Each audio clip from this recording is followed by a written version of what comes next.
بسم الله. نقرأ الكتاب وترجم بداية. نقرأ من يقرأ. بسم الله الرحمن الرحيم. الحمد لله رب العالمين، والصلاة والسلام على سيدنا محمد وعلى آله وصحبه أجمعين.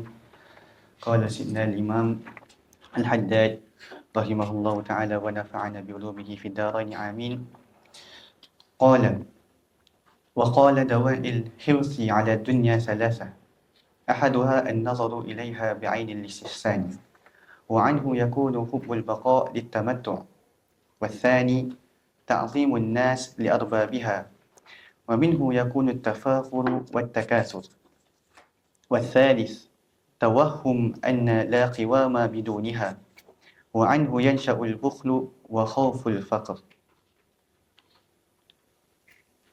بسم الله. ترجم هذا أول بالنص بعدين. Bismillahirrahmanirrahim.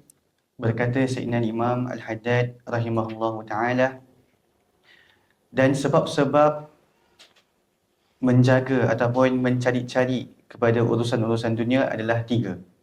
Yang pertama adalah melihat kepada dunia dengan mata untuk mencantikkan dunia. Dan daripada sifat inilah berlakunya sayang ataupun suka untuk tinggal di dunia, untuk bersuka-suka dengan urusan dunia. Kemudian yang kedua adalah mengagungkan manusia ataupun seseorang manusia itu mengagungkan pemimpin-pemimpin ataupun ketua-ketuanya. Dan daripada sifat inilah terjadi suka kepada bersombong ataupun suka kepada membanyak-banyakkan dunia.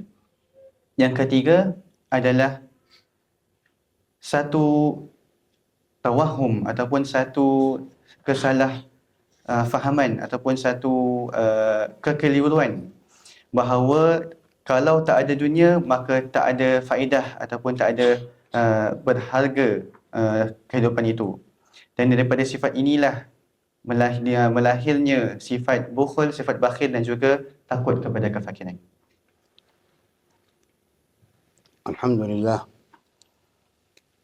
ونسأله التوفيق والعون، ونصلي ونسلم على سيدنا محمد الذي نور الله به الكون بدل الأكوان عليه الصلاة والسلام، وعلى آله العظام وأصحابه الكرام ومن تبعهم بإحسان على مر الدهور والأيام. أما بعد، فنشكر الإخوان في هذه المدرسة وهذا المجلس والذي قدم الجلسة بارك الله فيه، والمترجم والحاضرين والحاضرات، ونشكر مجلس المواصلة في سنغافورة على ترتيبهم هذا البرنامج ومواصلة القراءة في كتاب الحكم للإمام الحداد.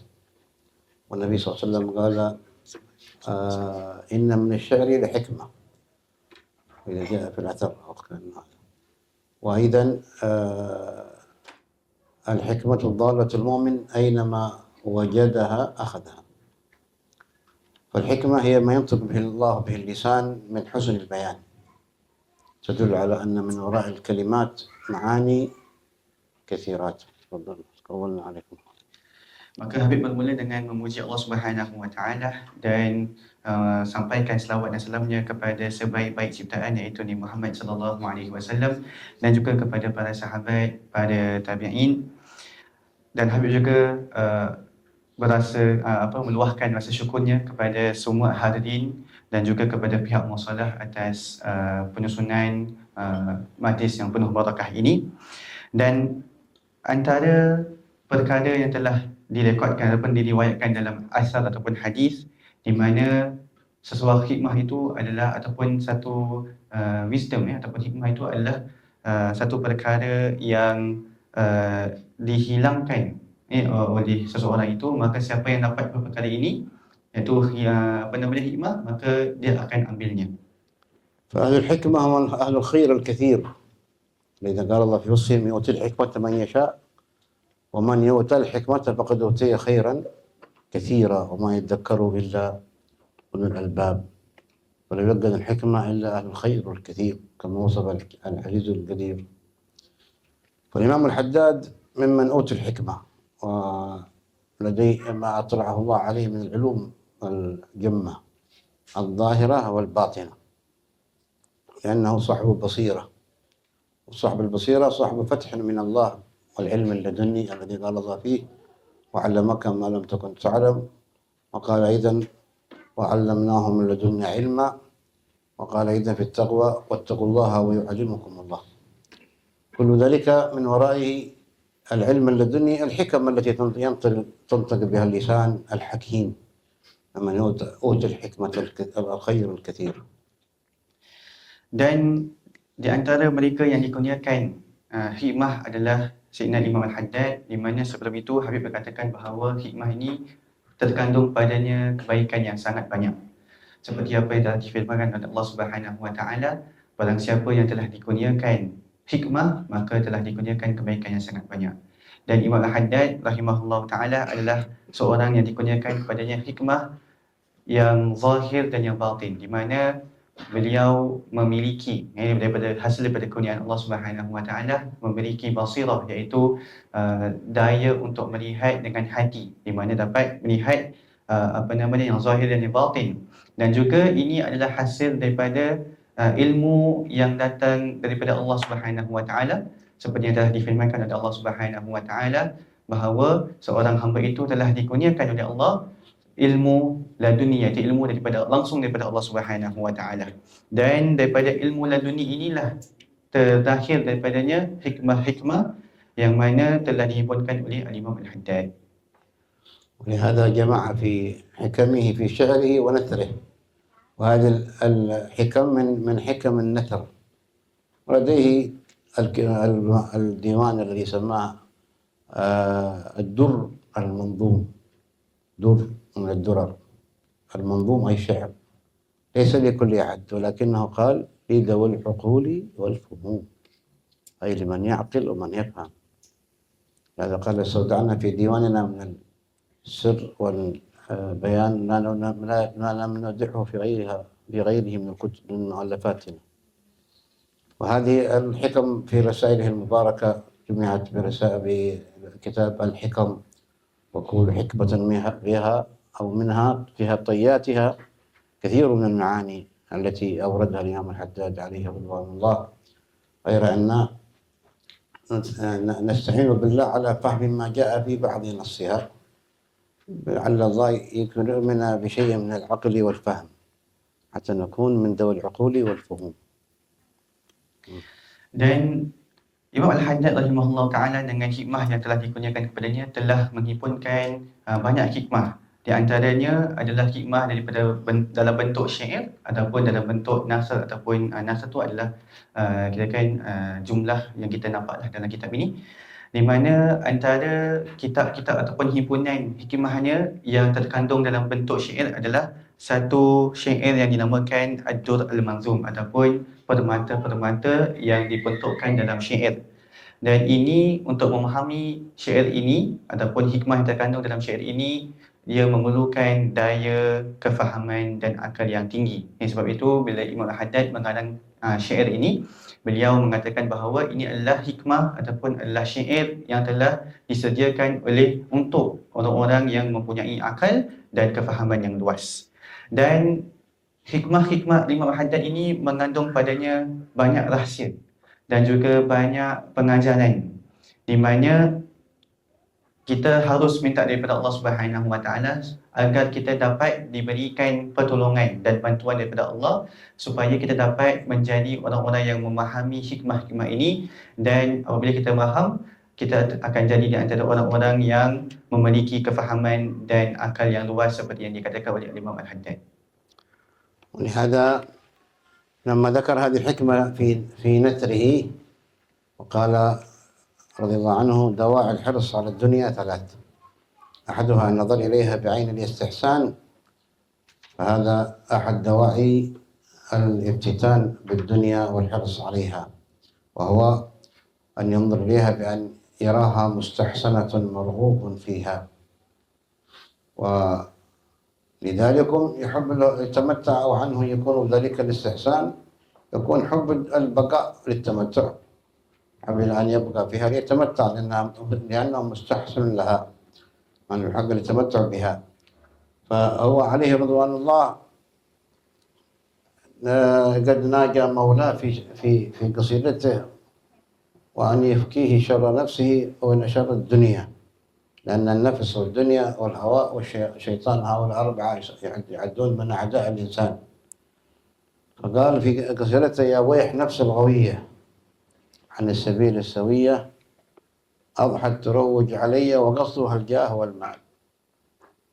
يعني هذه يقول الدنيا تأتيني لقل تغويني، ولهذا لجأ إلى مولى قال: يا رب قد غلبتني وفي الأمان سبتني وفي الحظوظ كبتني وقيدتني بالأكباد،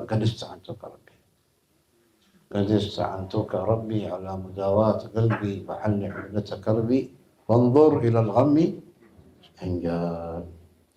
قال: وما دم الدنيا من أسلافنا من عرفوا حقيقتها كثير منهم أعظم ممن دم الدنيا وأعطاها حقها في إنزالها منزلها الذي هو منزل الذل والصغار وعدم الاكتراث بها، مثل الإمام الحداد أعطى الدنيا حقها بأنه أنزلها منزلة الاحتكار لها وعدم المبالاة بها.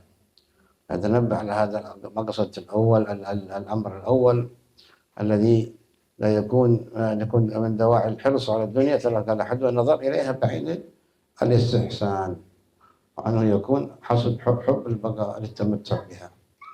هذا قالوا: إذا رأى المؤمن أو أي إنسان أي شيء من الدنيا أعجبه فليأتي بهذا الدعاء، يقول: اللهم إن العيش عيش الآخرة.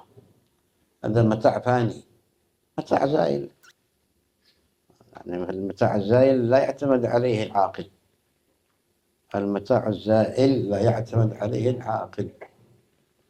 ترجم. Baik, jadi dalam hikmah yang telah dikatakan oleh Imam Haddad, di mana tanda-tanda ataupun sebab-sebab seseorang itu sangat menyukai ataupun sangat berjaga-jaga tentang dunianya adalah 3 perkara, di mana pertamanya adalah melihat kepada dunia dengan mata ataupun pandangan yang mencantikkan dunia. Iaitu dia melihat ataupun memandang dunia itu sebagai perkara yang cantik dan perkara yang menarik perhatian dan tenaganya. Dan daripada situlah terjadinya suka ataupun sayang untuk tinggal di dunia selama-lamanya, untuk bersukaria dengan urusan-urusan dunia. Dan Imam Al-Haddad rahimahullah ta'ala juga dalam syairnya yang lain, Imam Al-Haddad ada mengatakan bahawa ataupun meminta perlindungan Allah Subhanahu Wa Taala daripada 4 perkara, iaitu nafsu, syaitan, hawa dan dunia. Dan juga Imam Al-Haddad juga ada sebutkan munajat ataupun doa-doa yang merupakan ataupun dalam bentuk syair, di mana beliau ataupun bunyi munajatnya adalah beliau memohon pertolongan daripada Allah Subhanahu Wa Taala agar diberikan perlindungan daripada perkara-perkara dunia ini, daripada dilalaikan dengan perkara-perkara ini. Dan Imam Al-Haddad juga merupakan antara orang-orang ataupun ulama yang kuat mengutuk dunia dan menurunkan dunia di tempatnya yang berhak dunia itu mendapat, dengan kacamata yang merendah-rendahkan dunia. Sebab itu antara doa-doa yang diajarkan untuk kita amalkan supaya kita tak terlalu sayang kepada dunia adalah doa yang di mana maksudnya, ya Allah, sesungguhnya kehidupan yang hakiki, kehidupan yang sebenar adalah kehidupan al-akhirat. Dan antara perkara juga yang seorang harus memahami bahawa kalaulah perkara nikmat itu adalah nikmat yang boleh hilang, boleh pergi, maka itu adalah nikmat yang tidak akan bersandar kepadanya seorang yang berakal. جاء في الحديث: لو تزن الدنيا عند الله جناح بعوضة ما سقى كافر منها شربة ماء. هذا إن الله جاء في الأثر إن الله يعطي الدنيا من يحب ومن لا يحب، ولا يعطي الدين إلا من أحب، فمن أعطاه الدين فقد أحبه. هذا النبي صلى الله عليه وسلم نفسه اختار أن يكون عبد لله ونبي مرسل، عبد الله ورسوله، واختار الفقر على الغنى، واختار لهذا راودته جبال مكة عن نفسها أباها، يقول الإمام البوصيري: ورارته الجبال الشم من ذهب عن نفسه فأباها أيما شمم.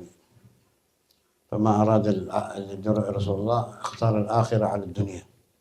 لما رأى سيدنا عمر ذات يوم رسول الله نائم على حصير، والحصير مصنوع من جريد النخل، قد أثر الحصير على جنبه لأن بدن النبي محمد وجسمه رطب، فلما نام عليه انطبع الحصير على بدنه على جنبه الشريف صلى الله عليه وسلم. لما رأى رسول الله سيدنا عمر بكى: ما يبكيك يا عمر؟ قال: أرى أن ملوك الفرس والروم كسرى وقيصر يتمتعون بالديباج والحرير، وأنت رسول الله حبيب رب العالمين، فالحصير يؤثر في جنبك. قال: يا عمر، أما ترضى أن تكون لهم الدنيا ويكون لنا الآخرة، أو تكون لنا الآخرة؟ على هذا سيدنا عمر قال في فترة الشهيرة: نحن قوم أعزنا الله بالإسلام، فمن ابتغى العزة بغيره أذله الله، فالعزة لله ولرسوله وللمؤمنين ولكن المنافقين لا يعلمون. فالاعتزاز بالدنيا من شأن أهل الغفلة وعدم أهل البصيرة، فالاعتزاز بالآخرة والأبقى، وللآخرة خير وأبقى. فالدنيا عرض زائل لا تبقى، ولهذا كانت الدنيا ذهب يفنى والآخرة خزف يبقى، لكان اختيار أهل العقل والحكمة والمعرفة أن يختاروا الخزف الذي يبقى على الذهب الذي يفنى. فكيف بأن الدنيا ليست ذهب يفنى أو يبقى، هي خزف يفنى، والآخرة ذهب يبقى.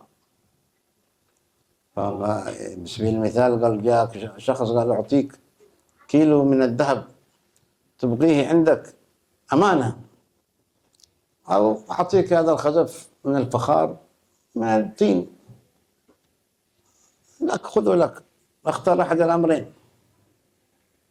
فمن قال: أنا أخذ الذهب بقي عندي أمانة، أتحمل الأمانة وربما تعرض فيه للسرقة أو النهب أو ربما القتل، من يريد أن يهابه فدافع عنه فيقتلني، على هذا الخزف الذي أملكه وأنا أتمتع به. فالعاقل يختار ماذا؟ يختار في الخزف الذي يبقى، الذهب الذي ليس له، ليس ملكه. فكيف قال من يختار الخزف الذي يفنى على الذهب الذي يبقى؟ قال: أعطيك ذهب، كيلو ذهب لك، خذه لك، أو خزف هذا خليه عندك وترجعه بعدين. قال: أحسن أعطنا الخزف وشيل الذهب. هذا مغفل، كيف ذهب شيله لك كيلو؟ قال: لا أبغى خزف بس، خزف أبني عندي. هذا يختار خزف يفنى على ذهب يبقى، هذا الذي يختار الدنيا على الآخرة. الدنيا خزف لا ذهب، وما فيها متاع زائل. ولهذا نقول حينما يرى شيء يعجبنا: اللهم إن العيش عيش الآخرة. Baik, jadi Sayyidina Al-Habib mengatakan bahawa Allah Subhanahu Wa Taala menurut ataupun dalam riwayat satu asar ataupun hadis, bahawa Allah Subhanahu Wa Taala akan memberikan dunia kepada sesiapa yang dia cinta ataupun sesiapa yang dia tak cinta. Tetapi Allah Subhanahu Wa Taala hanya akan mengurniakan agama ataupun ilmu agama kepada yang dia cinta sahaja. Dan seiras dengan ini, baginda Rasulullah sallallahu alaihi wasallam apabila diberikan pilihan, baginda sallallahu alaihi wasallam memilih untuk menjadi seorang hamba Allah dan rasulnya. Walaupun diberikan pilihan untuk menjadi seorang rasul dan juga seorang raja dan sebagainya.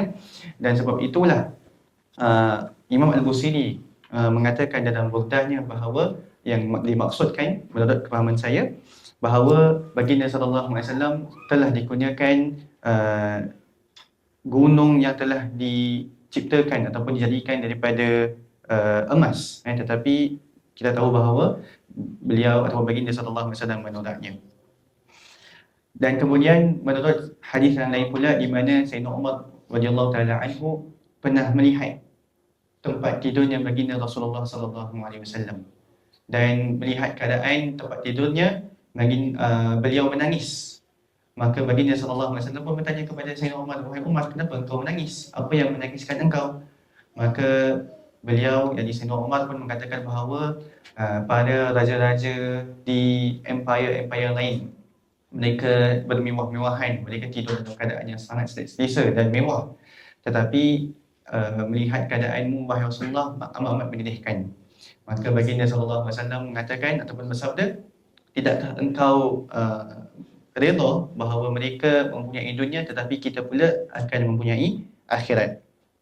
Dan daripada situlah Habib menyatakan satu masal ataupun satu perumpamaan ataupun satu hikmah di mana dunia ini adalah emas yang akan hilang ataupun yang akan berakhir, manakala akhirat itu adalah khazaf.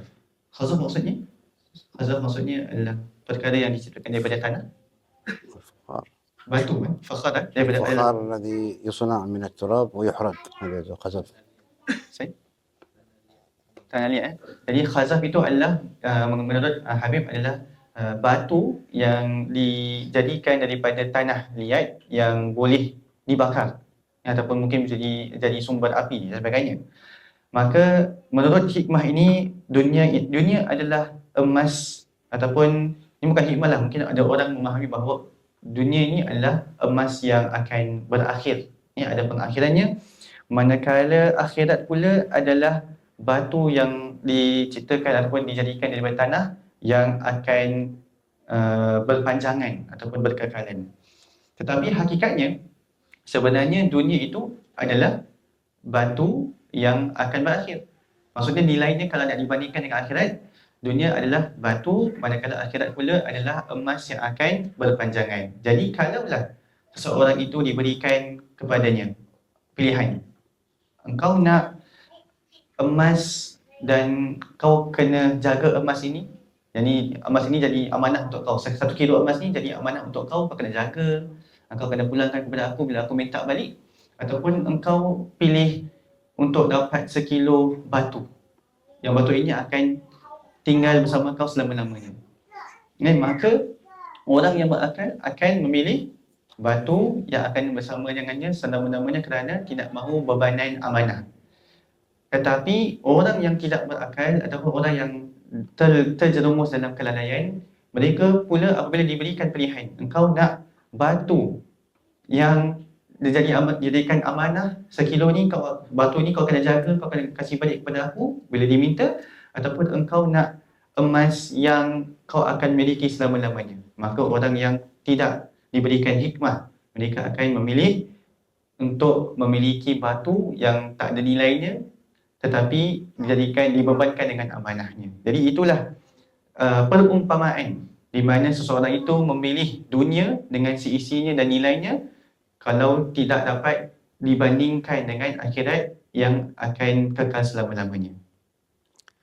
إذا جاءت الخلاصة في البعد عن الاغترار بها والحرص عليها ب3 أمور. هذا 3 الأمور قال أحدها النظر إليها بعين الاستحسان، والثاني تعظيم الناس لأربابها، والثالث توهم أن لا قوام بدونها، وكل واحد منها ينتج ما بعده. فالذي ينتج عن النظر إليها بعين الاستحسان يكون عنه حب البقاء والتمتع. فإذا نظر إليها بعين الاستحسان أن الدنيا جميلة والدنيا كأنها غاية وأنها عظيمة، فاستحسنها وعظم ما حقر الله، لأن الله حقرها. لو تزن الدنيا عند الله جناح بعوضة ما سقى كافر منها شربة ماء. أن الله يعطي الدنيا من يحب ومن لا يحب، ولا يعطي الدين إلا من يحب، من أعطاه الدين فقد أحبه.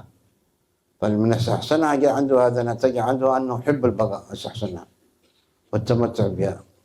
هذا جاء الثاني قال تعظيم الناس لأربابها، فمن عظم الناس لأرباب الدنيا يكون عنه التفاخر والتكاثر.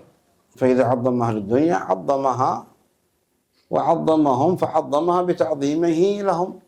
عظم أهل الدنيا، صار يعظم الدنيا. لماذا؟ لأنهم عظموها لأنهم أهل الدنيا، فلما أن عظمهم عظمها كما عظموها.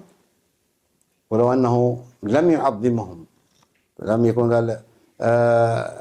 لم يعظمهم باعتبار أنه لم يلتفت إليهم بعين التعظيم لما في أيديهم، لكن هناك تعظيم لما خواص ذواتهم في علم أو معرفة أو خير أو دلالة أو صفة، هذا ليس من الدنيا هذا. أما لما بين أيديهم من المال والمظهر والجاه والسلطان والمتاع الزايد، هذا تعظيمهم لما بين أيديهم ومعهم، هذا تعظيم الناس لأربابها، من يكون تفخر والتكاثر. والثالث توهم ألا قوام بدنيا، يعني كأنه إذا ما في دنيا يهلك. وهذا الذي يحصل في كثير من أهل الوظائف أو أهل الأسباب. يقول الآن لو خرجونا من وظيفتي، من أين آكل، من أين أشرب، كيف أعيش؟ حياة صعبة، حياة هنا تحتاج إلى كلفة في المال كثير. فأنت كأنك جعلت الأسباب هي الرازقة لك، وأن هذا الاحتساب الذي أردته كأنه لا مجال للوصول إليه المال إلا من طريقه. قد قال لك الله في القرآن صريحا: ومن يتق الله يجعل له. أتؤمن بالله؟ هذا كلام ربك. ومن يتق الله يجعل له مخرجا ثم ويرزقه من حيث لا يحتسب. حساب ايش؟ التوقع. يأتيك رزق من حيث ما أراد لك أن يأتيك من عنده. الرزاق هو، ليس الأسباب. تظل الأسباب أسباب، فامشوا في مناكبها تمشي وكل من رزق. هو الرزق رزقه، أما رب تمشي مناكبها وكل ما إليه النشور. إذا تنشر في الصباح ترجع إليه، والمصير إليه، وكل شيء يرجع إليه، وإليه يرجع الأمر كله. وهكذا. فلذلك التوهم أن لا قوام بدونها أن ينشأ البخل وخوف الفقر. فإذا هو يجعل الدنيا أكبر همه ويمشي، ويجعل توهم أن لا قوام من لا بدونها، فيجد ماسك عليها بقوة خوف أن يخرج بشيء قال ينتهي، مع أنه لا كل ملك ينادي كل ليلة: اللهم أعطي ممسكا خلفا وأعطي ممسكا تلفا.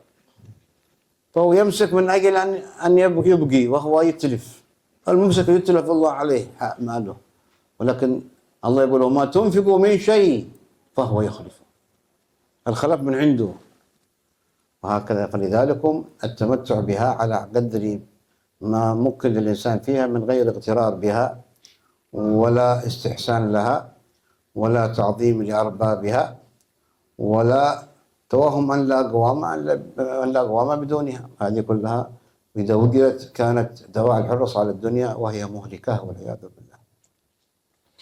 Dan Sayyidina Habib mengatakan bahawa rumusan daripada hikmah ini adalah 3 perkara ataupun 3 sebab di mana kita dapat mengetahui seseorang itu adalah seorang yang sangat-sangat mengambil berat tentang urusan dunianya. Adalah yang pertama, seperti yang dikatakan, bahawa dia melihat dunia ini dan memandangnya sebagai satu perkara yang sangat cantik. Jadi bila perkara itu dipandang sebagai sangat cantik, maka sukar kalau nak tinggalkannya. Dan kedua adalah untuk mengagungkan seseorang itu yang suka kepada dunia ini, dia mengagungkan ahli-ahli dunia dan pemimpinnya dan ketua-ketuanya. Dan apabila mereka sangat mengagungkan orang-orang ahli dunia ini, maka mereka juga akan mengagungkan dunia seperti mana ketua-ketua dan ahli dunia ini mengagungkan dunia. Dan daripada situlah dilahirkan sifat yang suka bermegah-megahan, suka memperbanyakkan apa yang dah ada, suka nak memperbanyak-banyakkan. Seperti mana yang telah dilakukan oleh orang-orang yang mereka mengagungkan, iaitu ahli dunia yang mereka mengagungkan sebelum itu. Kemudian yang ketiga adalah satu kekeliruan, di mana kekeliruan ini bahawa kalau tak ada dunia, maka tak ada nilainya. Dan ini adalah antara perkara-perkara yang ada di antara orang-orang yang bekerja sebagai orang gaji ataupun yang menerima gaji, ataupun orang-orang yang sangat bersandar kepada asbab. Mereka takut, kalaulah aku kehilangan kerja, kalaulah aku kehilangan sebab untuk aku dapat rezeki, maka aku dah akan diharamkan daripada rezeki. Aku dah tak ada duit dah, aku dah hidup dalam kesusahan. Maka orang-orang sebegini mereka lupa bahawa yang memberikan rezeki sebenarnya adalah yang maha memberi rezeki, iaitu Allah Subhanahu Wa Taala, dan bukanlah pekerjaannya dan bukanlah asbab-asbabnya. mereka sangat mengagungkan dan menjunjung asbab dan asbab, sehingga mereka ingat bahawa yang memberi rezeki adalah asbab. Adakah mereka tidak fikir ataupun tidak ingat bahawa Allah Subhanahu Wa Taala sendiri yang berfirman bahawa barang siapa yang bertakwa kepada Allah Subhanahu Wa Taala, maka Allah akan berikan kepadanya jalan keluar. Kemudian Allah sambung firman-Nya, Allah akan memberikan rezeki daripada sumber-sumber yang tidak disangka-sangkakan. Jadi Allah Subhanahu Wa Taala dialah yang pemberi rezeki, dan kalaulah seorang itu dia bergantung kepada Allah Subhanahu Wa Taala, maka akan dapat rezeki daripada yang sumber yang tidak disangkakan. Tetapi kalaulah beliau ataupun orang ini dia bergantung kepada asbab, maka itu adalah antara perkara yang akan lahir daripada perkara ini sifat bakhil dan sifat takut kepada kefakiran. Kerana apa? Kerana orang-orang sebegini mereka sangat berpegang kuat kepada apa yang mereka ada. Kuat. Sehingga kan kalau kita ingat hadis baginda sallallahu alaihi wasallam mengatakan bahawa setiap pagi akan ada 2 malaikat yang berdoa. Doa adalah agar dikurniakan kepada orang-orang yang suka memberi dan berinfak perkara-perkara yang berganda-ganda dilahirkan daripada amalan mereka, dan mereka yang berpegang kuat tak nak memberi, maka akan dikurniakan kebinasaan kepada apa yang mereka memiliki. Maka orang-orang yang asbab ini mereka sangat berpegang kuat kepada apa yang mereka miliki. Mereka takut kalau mereka beri, maka mereka akan hilang perkara tersebut. Maka apa yang mereka berpegang itu akhirnya akan menjadi satu perkara yang membinasakan. وهكذا لما استعاذ النبي صلى الله عليه وسلم من البخل وأيضا من الفقر، والمرض بالفقر قالوا ليس العدم وإنما خوف الفقر. البخل الذي استعاذ من النبي صلى الله عليه وسلم هو خوف الفقر، ليس العدم، يعني ليس المال، عدم المال. ولهذا كثير من أصحاب الأموال هم يعدون في الفقراء. لماذا؟ لأنهم يخافوا الفقر، وعنده لكن يخاف أن يفتقر، فيصير على حال ليش؟ حال الخوف الفقر الذي حقيقي عنده هذا، ويجد الذي ليس عنده أو عنده المال القليل وهو قانع فهو في أمان مطمئن بأنه يعيش حياة الفرح بما آتاه مولاه، ولا يخاف ولا يتحسر على ما فات ولا ما فقد. هذا ليس له. هذا جاء في هذا الخوف والبخل الذي تعالى النبي صلى الله عليه وسلم: اللهم أعوذ بك من الهم والحزن، أعوذ بك من العجز والكسل، أعوذ بك من الجبن والبخل. هذا الذي ينتج منه من آثار يبخل لأنه يخاف أن يفتقر. ليش ما تنفق؟ قال بيفتقر، يجي فقر بعد. أعوذ بك من الجبن والبخل، أعوذ بك من غلبة الدين وقهر الرجال. هذا دعاء وارد عن النبي صلى الله عليه وسلم رده الإمام الحجاج في ورد اللطيف. فهكذا يستعيذ بالله الإنسان من الفقر، وهو خوف الفقر، حتى لا يتشفث بالدنيا ويبخل بها، خاف أن يفتقر. ومن جاء أنفق ما بين يديه جاء ما عند مولاه من العطاء الغيب الذي ليس عنده. كما جاء في الأثر: أنفق ما في الجيب يأتيك ما في الغيب. أنفق ما في الجيب يأتيك ما في الغيب. Dan seperti yang telah diriwayatkan oleh daripada Rasulullah sallallahu alaihi wasallam, adalah di antara perkara yang baginda sallallahu alaihi wasallam mohon perlindungan Allah adalah agar dilindung daripada sifat bakhil dan juga kefakiran. Jadi yang difahamkan daripada doa ini, sebenarnya Rasulullah SAW bukan memohon perlindungan daripada kefakiran sendiri, tetapi sebenarnya baginda SAW sedang memohon perlindungan daripada sifat takut kepada kefakiran. Kerana beberapa ramai orang yang fakir, khususnya di antara para sahabat dan juga para ulama. Dan ramai di antara orang-orang yang memiliki banyak harta ni, mewah, tetapi mereka selalu takut akan kefakiran. Maka mereka dikira sebagai orang-orang yang fuqara, orang-orang yang fakir. Kerana apa? Kerana walaupun sudah memiliki harta yang banyak, tetapi dalam fikiran mereka asyik takut kehilangan harta. Berbeza pula dengan keadaan seorang itu yang mempunyai harta yang sikit, tetapi dalam keadaan yang aman, yang tak ada banyak risau. Jadi itulah kekayaan yang sebenar. Dan sebab itulah baginda sallallahu alaihi wasallam berdoa dalam doa yang masyhur yang juga terkandung dalam wirid latif himpunan Imam Al-Haddad. doa di mana baginda SAW memohon perlindungan daripada 8 perkara, iaitu daripada ketika tidak ada upaya, minal ajazi wal kasal, ataupun sifat malas, kemudian daripada sifat pengecut dan juga sifat bakhil, dan kemudian memohon perlindungan daripada daripada kefakiran, dan juga memohon perlindungan daripada ditimpa hutang yang terlalu banyak dipikul. Jadi ini adalah antara doa yang telah dihimpunkan dalam wirid Latif, dan disebutkan dalam satu asar di mana untuk seseorang itu sepatutnya banyak memberi. Kenapa? Kerana seorang yang banyak memberi itu dia sedar bahawa apa-apa yang dia telah memiliki itu adalah hasil daripada pemberian Allah Subhanahu Wa Taala. Jadi dia sedang kirakan membalas apa yang Allah telah kurniakan kepadanya. Jadi orang yang suka memberi ini, itu adalah antara tanda-tanda kekayaan juga. Di mana Habib ada menyebutkan satu asar di mana asalnya berbunyi, berilah apa yang telah dikurniakan kepada kamu dalam kocekmu, maka Allah akan balaskan dengan perkara-perkara yang datang daripada ghaib, ataupun perkara-perkara yang kita tak nampak. قرأ الحكمة اللي بعدها قرأ أنت وغيرك اقرأ تفضل. نعم. وقال رحمه الله تعالى: أجهل الجاهلين من تزيده المعرفة بسعة رحمة الله جرأة على معاصي. ترجم. Dan satu petanda seorang yang sangat jahil, ataupun jahil di antara orang-orang yang jahil adalah siapa yang makrifatnya ataupun pengetahuannya akan bertambah kerana luasnya rahmat Allah, dan ini adalah hasil daripada tergamaknya dia di atas dosa-dosa dan maksiat-maksiatnya.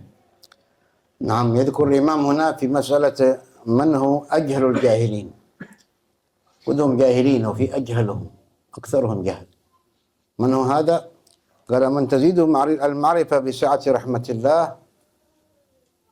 جرأة على معاصيه. يعني عنده النظاء وصاحب الرحمة الواسعة، يدخل من يشاء في رحمته، فيقول أنا مدام ربي قد وسعته رحمته وسعتني فأعصي ربي، لأن الله رحمته واسعة. فإذا نبه يقول الله غفور رحيم.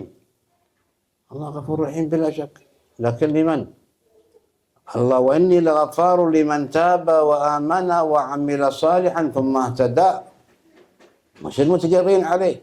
غفار لمن تاب، فإن تبت وآمنت زدت إيمان في التوبة وعملت من الصالحات ما يقوى به إيمانك، تأتيك الهداية من عند ربك فأنت مهتدي، هذه مغفرة لك.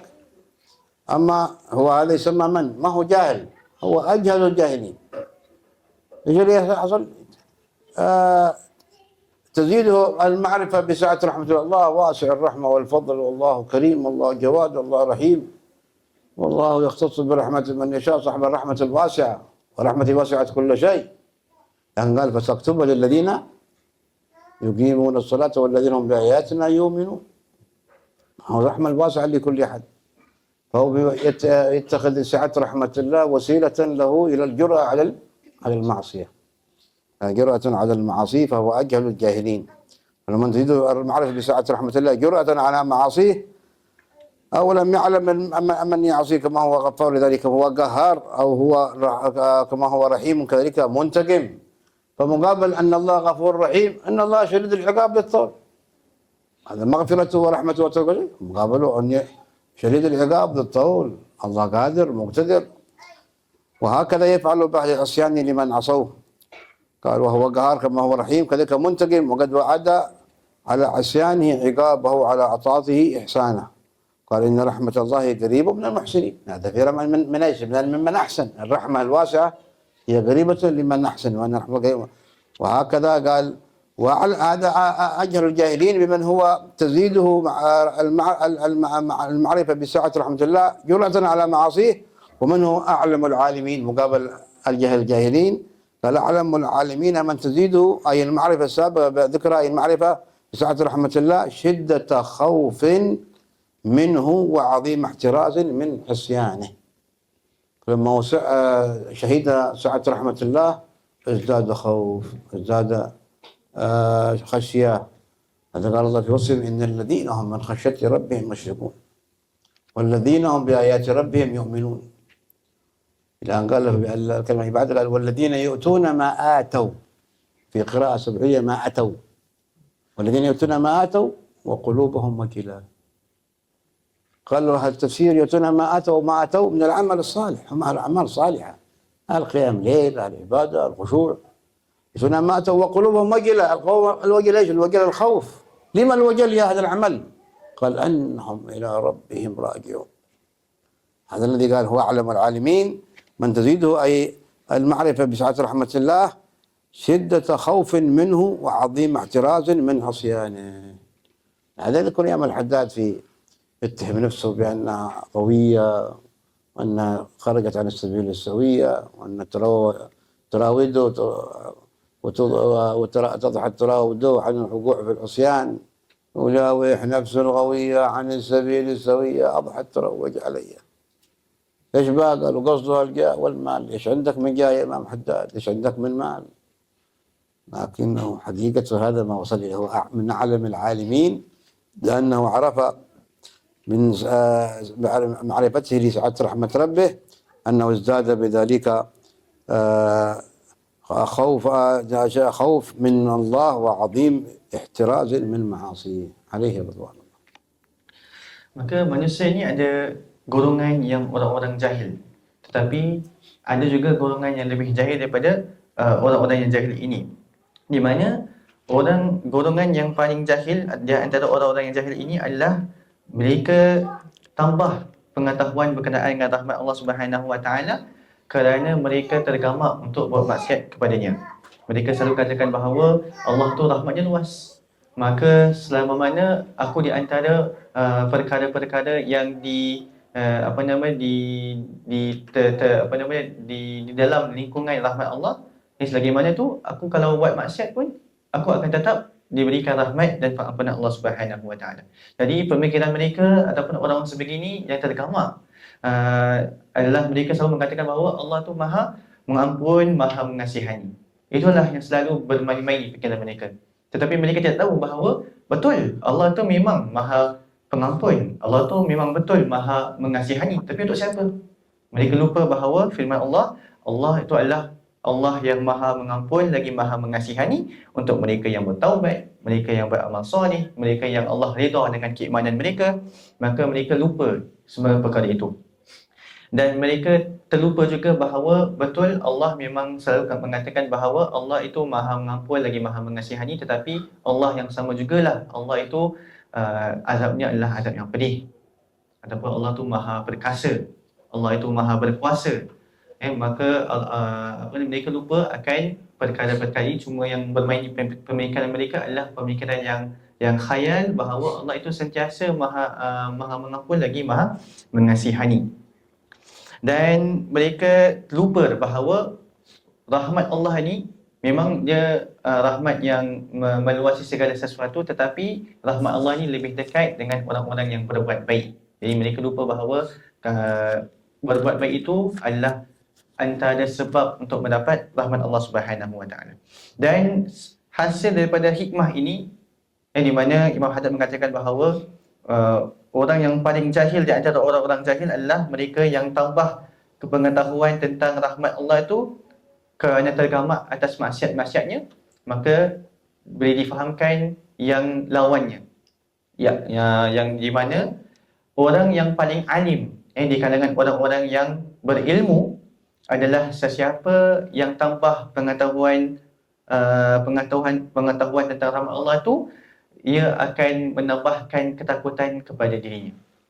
Mereka tahu bahawa Allah tu Subhanahu Wa Taala sangat luas rahmatnya. Mereka tahu bahawa Allah tu Maha mengasihani, Allah tu Maha mengampun. Tetapi kerana mereka tahulah perkara-perkara ini, itu tambahkan dalam hati mereka takut kepada Allah Subhanahu Wa Taala. Sebaliknya, di mana firman Allah Subhanahu Wa Taala bahawa ada di antara golongan yang Allah sayang, mereka suka memberi apa yang telah diberikan kepada mereka.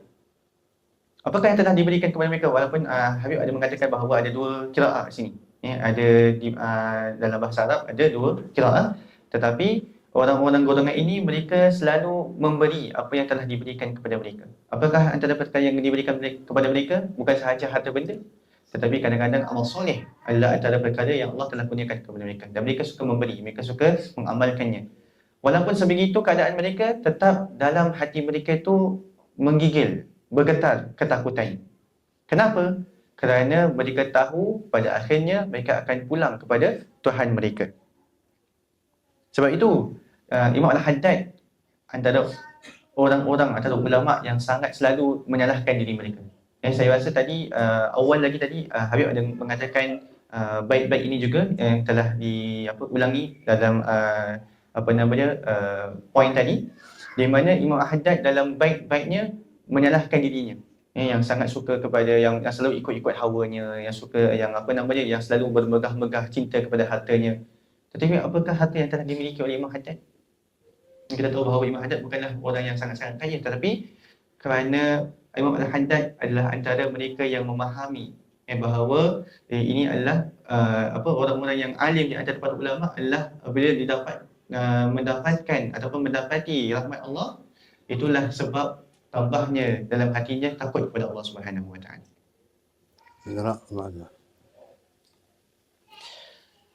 Seterusnya,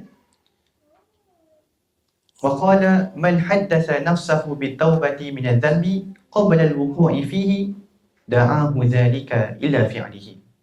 Jadi Imam Haddad mengatakan dalam hikmah ini, barang siapa yang berbicara dengan dirinya untuk bertaubat daripada dosa sebelum berlakunya dosa itu sendiri, maka sebenarnya keadaannya adalah dialah yang memanggil dirinya untuk melakukan dosa tersebut. هذه الحكمة تأتي بعد بداية التفكير فيها، لأن التفكير في المعصية هي بداية الوقوع، يبدأ يفكر ثم يقع. ذكر الحكمة في بداية المعصية في الزنا النظر، قال نظرة فابتسامة فكلام فموعد فلقاء. فبداية النظر تأتي بالتفكير، فإذا فكر في المعصية بدأ يعود هذا التفكير إلى أن يعمل المعصية ثم يتوب. فقال هنا من حدث نفسه بالتوبة من الذنب قبل الوقوع فيه، يعني يفكر أول في الذنب ثم يفكر في التوبة، قال بعد ذنب بتوب بعد، وما يدريك أنك سيأتيك الله الوقت والعمر حتى تتوب، ثم لعلك تتوب في المعصية وتتوب على سوء الخاتمة ولا وتموت على سوء الخاتمة. هذه من وسائل إبليس والشيطان اللعين، وهكذا النفس الأمارة أن تقود صاحبها، والشيطان يقود من يغوي إلى أن يعصي. فإذا عصى فلا هل يتوب، هل يرزق التوبة أو لا، يتوب أو لا، الله أعلم. أنه قالوا في حال المعصية ينتزع منه الإيمان، فهل يعود أو لا يعود الله أعلم. لهذا يقول في لا يزني الزاني حين يزني وهو مؤمن، ولا يسرق السارق حين يسرق وهو مؤمن، ولا يشرب الخمر حين يشربه وهو مؤمن. قال شرح الحديث أن الإيمان ينتزع منه يكون كالظل فوق رأسه في حال معصية، ويزني يعلم أنه مؤمن بالله، هذا في هذا الحالة قالوا ما في إيمان عنده، لو أنه يشعر اطلاع الله عليه وأن الله يراقبه وأن الله يطلع على فعله، فكيف يتجرأ عليه؟ فما عنده إيمان هذه تلك اللحظة. فإن رجع إليه أن نزع عن المعصية وعاد إلى الله وتاب وصدق في التوبة، رجع إلى إيمان. وإن لم يتب ربما يموت على التعلق بالمعصية، يعيش على المعصية، يموت على التعلق بالمعصية حتى يموت عليها. لهذا يقول النبي صلى الله عليه وسلم يموت المرء على ما عاش عليه، فإن عاش على المعصية مات على المعصية، يعني استلذها وتطابها واستمر في فعلها بدعوى أنه يعني أنس إليها. فهذه تأتي سوء الخاتمة من الاستئناس للمعصية. وهكذا قال من حدث نفسه إلى التي تنزع إلى الذنوب وتخدع صاحبها بالتوبة، يعني التوبة عن الذنب بعد الوقوع بالتوبة من الذنب قبل الوقوع فيه، عاد ما أذنب يقول تب معنى تب إيش؟ يوقع في المعصية.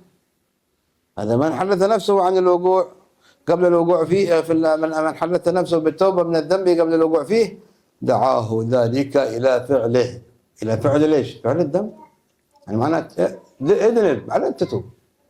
عندك ما ذنب يعني معناه ايش؟ ليش تتحدث عن تكتب المعصية قبل الوقوع فيها؟ معناه فعص وقع في المعصية. هذا حد وتخدعه صاحبه بالتوبة عنده بالتوبة من ذنبي قبل الوقوع فيه دعاه ذلك، أي التحديث إلى فعله، أي فعل المعصية والعياذ بالله، لزعم أنه سيتطهر من رجزه بالتوبة بعده. هذا جاء أيضا في بعض الأخبار أن بعض من كان يعبد الله على الجهل جاءه إبليس قال أنت الآن تتعب نفسك بالعبادة، باقي لك من عمرك 50 سنة بما جاء بمعنى يعني عاد فترة طويلة، بإمكانك أن تعطي نفسك وهذه 25 سنة وبعد النصف الأخير تتوب وترجع من العابدين الصالحين. فأغوى إبليس وكان من أولياء من كان له ولاية عليه، يعني من أولياء الشيطان، هذا هو وليه الشيطان ما هو وليه الرحمن. صدق إبليس هو عدو، إن الشيطان لكم عدو فاتخذوه عدوا إنما يدعو حزبه ليكونوا من أصحاب السعير. فلما أن صدقه والعياذ بالله تحمل المعاصي ووقع فيها ووعد إبليسي. قد قال الله أخبره في القرآن قال فوعدتكم فخلفتكم وما كان لي عليكم من سلطان إلا أن دعوتكم فاستجبتم لي فلا تلوموني ولوموا أنفسكم ما أنا بمصرخكم ما أنتم مصرخي، ما حد ينجي آخر كلهم في العذاب. لكن ما عرف أن هذا عدو فاتبعه. قال فلما أن اتبعه في أثناء غيه جاءه الموت، إبليس عدو كذب عليه، جاءه الموت في أثناء شدة غفلته ومات على سوء الخاتمة. عاد ما جاء وقت قالوا عاد معك 50 سنة، عاد بقى 25 في الغية و20 وباقي بعدين تب. هذا الذي يحدث نفسه بالتوبة قبل المعصية، يدعيه هذا التحديث يدعوه إلى أن يعصي، نعوذ بالله من ذلك. Maka daripada hikmah ini adalah berfikir-fikir untuk berbuat maksiat itu sebenarnya itu adalah permulaan sesuatu maksiat. Kerana kalaulah seseorang itu ataupun hasil daripada pemikiran ini ia akan membawa seseorang itu kepada kelakuan maksiat itu sendiri, di mana di antara apa yang kita tahu daripada hikmah-hikmah orang-orang Arab bahawa maksiat ataupun kesalahan itu awalnya bermula daripada pemikiran, kemudian beralih kepada pandangan dan hasilnya terjadilah maksiat.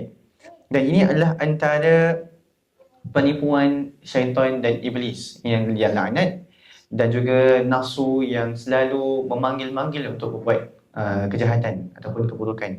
Dan mereka selalu mendorong seseorang itu untuk mula dengan fikiran, mula untuk buat sesuatu tu maksiat dengan berfikir tentang maksiat itu sendiri. Sebab itu di hadis baginda sallallahu alaihi wasallam di mana baginda mengatakan bahawa tidaklah seseorang itu berzina dan dalam keadaan zinanya dia adalah orang yang beriman, ataupun tidaklah seseorang itu ataupun seorang pencuri itu dia mencuri dalam keadaan dalam hatinya tak ada iman. Jadi antara syarah ataupun antara huraian hadis ini adalah apabila seseorang itu berada dalam keadaan maksiat seperti zina dan pencurian itu, seakan-akan keimanannya dikeluarkan dan di atas kepalanya. Maksudnya dalam hati tak ada iman. Dalam keadaan tersebut, dalam keadaan kelakuannya itu tak ada keimanan dalam hatinya. Dan itu adalah antara perkara yang bahaya. Kerana apa? Kerana orang-orang yang berfikir untuk buat maksiat dengan mindset bahawa mereka akan taubat selepas maksiat ini, memang boleh diberikan peluang untuk bertaubat kembali kepada Allah Subhanahu Wa Taala. Tetapi siapa yang akan tahu kalaulah dalam sedang buat maksiat itu datang pula kepadanya kematian, dan maka seorang itu akan dapat kematian dan pengakhiran yang sangat-sangat buruk, su'ul khatimah. Jadi itu adalah antara bahayanya mindset sebegini. Kerana apa? Kerana seseorang itu tak tahu bila akan dia datang kematian. Sempat tak untuk bertaubat selepas maksiat ini? Dan baginda sallallahu alaihi wasallam pun pernah sabdakan bahawa seseorang itu tidak akan mati kecuali dalam keadaan yang dia selalu hidup dengannya. Maksudnya kalaulah seorang itu asyik berfikir tentang maksiat ataupun berfikir untuk buat maksiat, maka dalam keadaan itulah dia akan mati. Dan antara kisah di mana telah diriwayatkan bahawa seorang al-abid ataupun seorang yang soleh, bukan seorang yang al-abid lah, kirakan seorang yang banyak beribadah, tetapi dia beribadat tanpa ilmu. Dia sifatnya adalah dia beribadat dengan kejahilan, tak ada ilmu. Maka Iblis datang kepadanya dan mengatakan bahawa engkau dah banyak beribadat kepada Allah. Dah lama dah kau ibadat kepada Allah. Tak silap saya dah 50 tahun. Maka buatlah maksiat sedikit. Mungkin buat maksiat setengah waktu kau, kemudian setengah yang kedua tu engkau boleh sempat taubat kepada Allah, pulang kepada Allah. Maka ini adalah di antara example ataupun contoh wali syaitan. Kepada dia lupa bahawa syaitan ni sepatutnya dijadikan sebagai musuh, bukan sebagai wali ataupun sebagai kawan ataupun sebagai supporter. Maka dia lupa. Maka dia pun dengar kata iblis ini ataupun kata syaitan ini, maka dia pun buatlah maksiat dengan harapan, dengan plan dalam minda setengah waktu yang kedua dia akan pulang kepada Allah.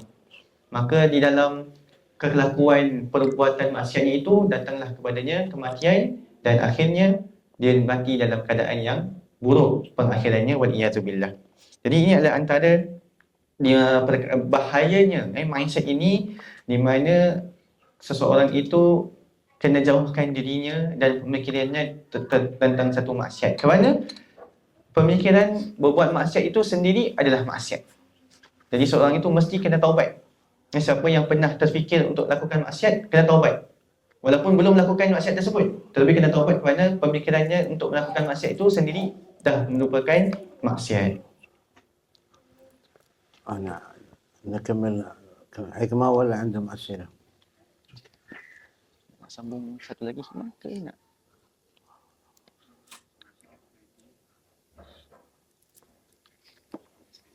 Lagi 15 minit. CD المغرب لكي على المغرب ربع ساعة. نستقبل أسئلة؟ عندهم أسئلة ولا نستمر في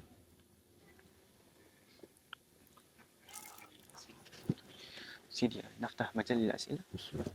تفضل. Baik, sekarang kita dah buka ruangan untuk sebarang soalan. Naftah majal lil asilah.